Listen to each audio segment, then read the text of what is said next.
Hey guys, welcome back. It's your boy Signature D, back with another video. Today we're just going to be looking at this song, how I made it, what I was thinking about when I was mixing it, stuff like that. So here's the track.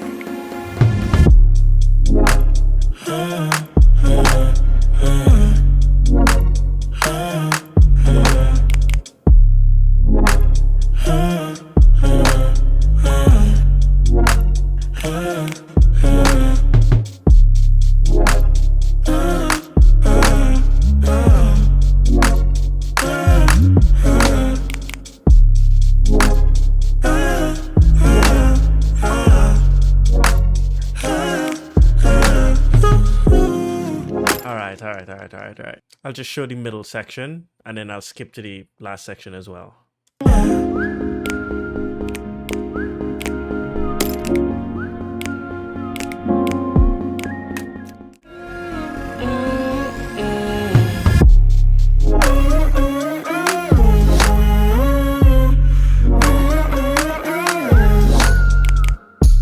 Alright.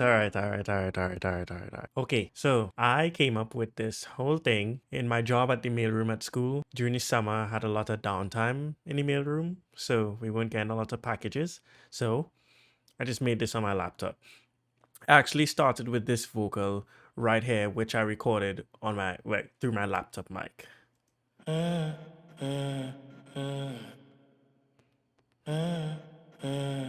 So I started with that, and when I came home, I recorded other layers.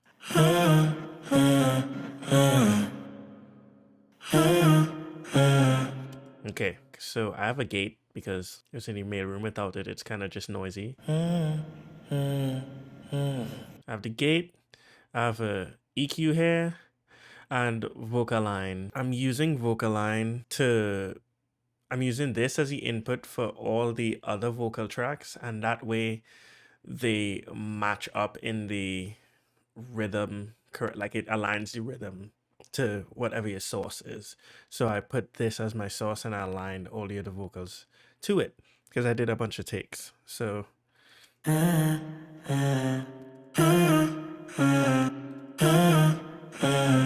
right. I didn't align everything exactly because those tiny like delays in the different takes kind of makes it feel bigger. And I have one panned hard left, one panned hard right, another one, more to the right. The harmony comes in. It continues.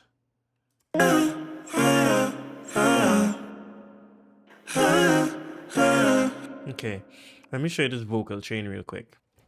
So with the vocal chain here, we have this cabinet first. That's with it off. With it on, it adds a lot of low end or takes off a lot of high end. I have the dry signal and the wet signal here, and I'm mixing them together. Right? I'm using the cabinet. I just wanted it to sound like it wasn't. I wanted it to not sound clean. Like I really wanted it to sound gritty, which is why I recorded it just with my laptop. I'm adding a little bit of OTT. This effect rack. Just this preset that I found and I just did it to taste. As opposed to right, that's too much. Don't like that. So yeah. Then EQ rolling off those lows. Much better, much cleaner. Some glue compression. It's not like too aggressive, but it's catching it a little bit. Then I have this reduced ambience because I was like, at the time it just sounded too like roomy. I wanted it like drier. So as opposed to you hear the noise, the is like still there, so I wanted less of it. Then this car stereo preset, because like I said, I wanted it to just sound like a little dirtier. I like how that sounds.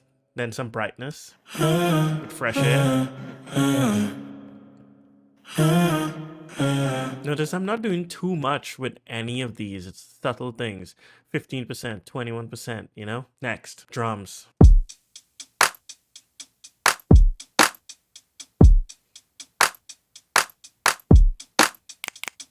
You hear how it has like a nice little swing to it, you know? That make your head bop. Okay? How are we making your head bop? How are we doing that? Okay. So I have the hi-hats kind of like delayed 22 milliseconds like forward. So this would be it straight. Just the drums and the hi-hat. Right? That's pretty in time. Let's delay it.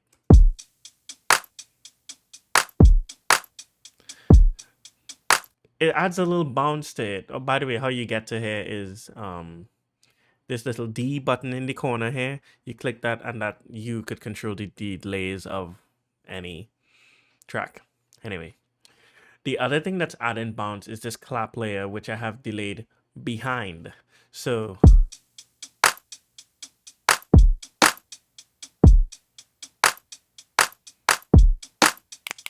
right? So having that come like right before and the hi-hats pushed forward, and then the other thing, like I also played the MIDI drums like by hand. So all of that gives it that feel. Ooh, yummy. This sound is actually this was actually really fun. So that sound is from this voice recording. Right? That so it's from the not the AirPods, the laptop recording. And my chair was squeaking when I was recording it, and I was like, that would be a good percussion thing. I put a gate on it. So I'm reducing all the extra noise. I wanted some very like direct and articulated, so you could use a gate for that. I'm EQing it. A lot of the lows out, don't want that rubbish. I'm using some distortion in the highs without it. With it. Right? And some erosion. Right? So yeah. And because it's like it's kind of out of time already, like it's not strict, it's not ta ta ta ta ta ta ta ta. It's like ta ta ta ta ta ta. So in context with it,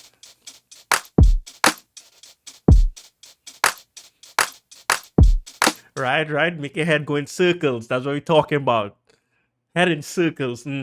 Wow, you have my full Trini accent coming out now. Excitement. Anyway, the second half of this.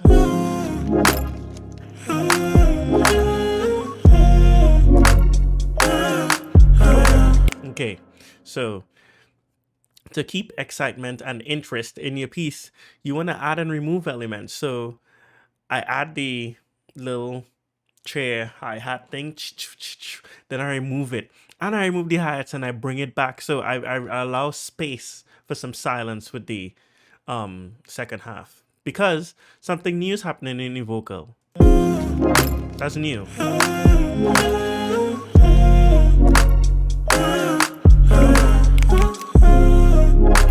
Right? Cool. What processing do you have on the drums? I just have soothe, which it's like barely even doing anything. I put this preset on and it's mellowing it out like a tiny bit, like you could barely tell.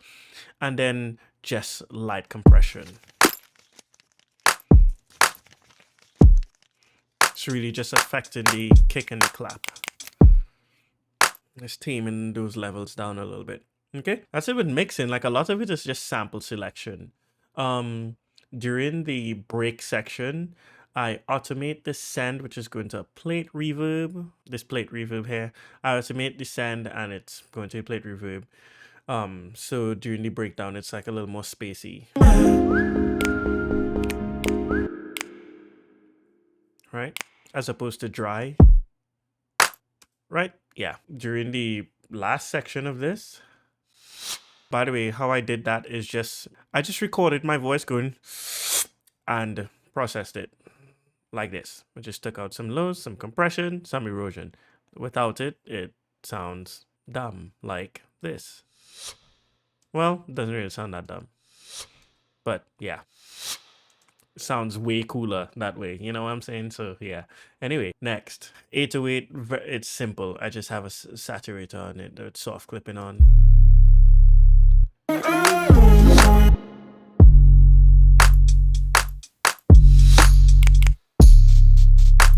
Synth.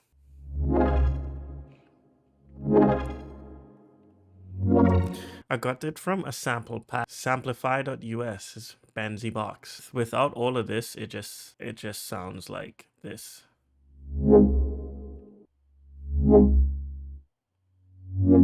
It's a pretty nice sound in itself, you know? Sending it to the plate reverb. That's nice. Ooh, that's nice, you know? Then EQing some of the lows, and then in the sides, I'm cutting more and boosting a lot of the highs. As opposed to that. On. Right? Then I'm using this grain delay, and I am automating the feedback as we progress. So it goes from to right. Yeah, that's all. And in the second section, like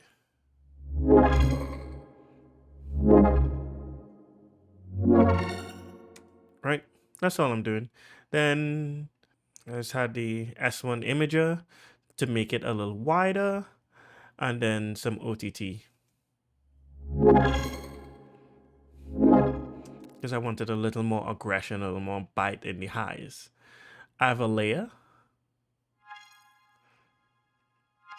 It's just the same thing but higher, an octave up. Right? That's all in the synth.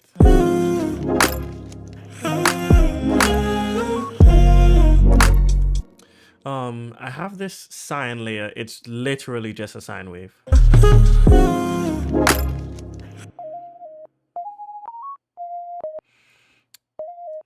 Just a sine wave with the glide on. So in context.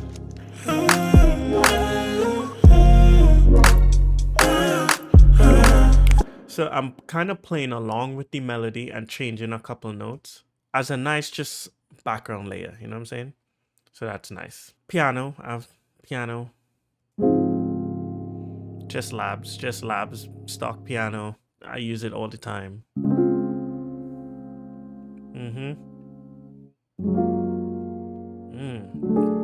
Beautiful chords. Wow. I'm gassing myself up. Anyway, I add this whistle as well, which I just whistled into my mic. And just some attitude on it. The middle part, I have this pad from Labs as well. All free. I'm automating stuff. I will show you.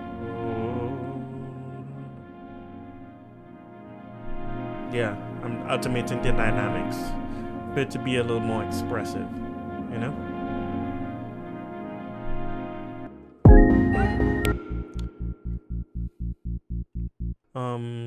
Oh, the first thing, this.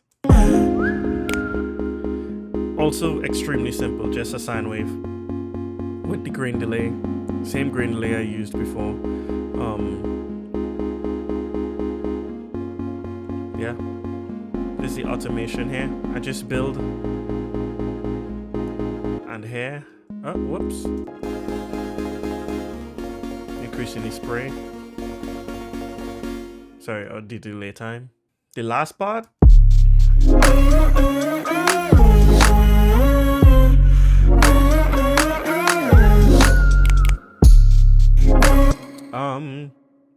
Yeah, another set of vocals. So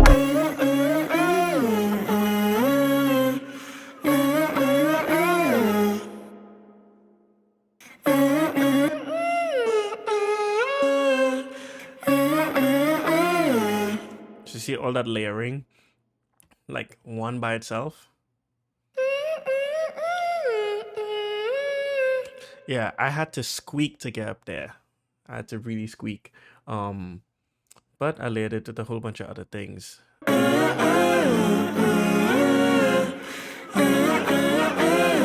Yeah, and that's layered with the sine waves.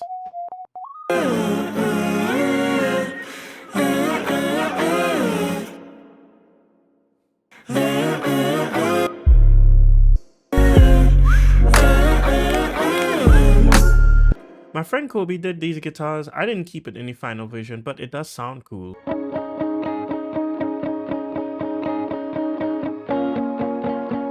That's about it. That's the whole track. I know this is a very unstructured video, but I just wanted to show you something that I found.